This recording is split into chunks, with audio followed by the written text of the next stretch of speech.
जय अंबे, जय जगदंबे, जय तुळजाभवानी, जय सप्तशृंग निवासिनी.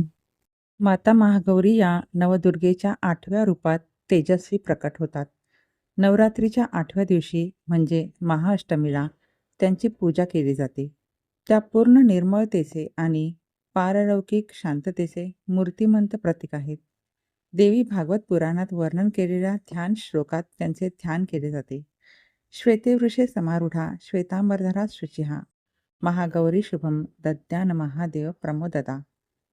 या श्लोकात देवी श्वेत वृषभावर आरूढ असून श्वेत वस्त्र परिधान केलेली, सदैव शुद्ध आणि महादेवाला आनंद देणारी शुभदायिनी म्हणून वर्णन केलेले आहे.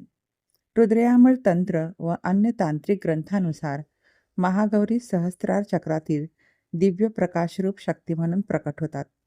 त्या श्वेत तेजात शेष कर्मांचे क्षालन करतात आणि आत्म्याला अनंत ब्रह्माशी एकरूप करतात. शिवपुराणात एक पवित्र कथा आहे.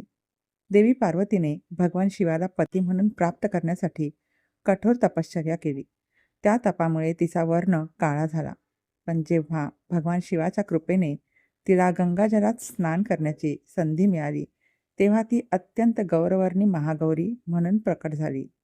महागौरी नमो नमः. ओम नमः शिवाय. जय मा दुर्गा, जय मा काली, जय मा सप्तशृंगी.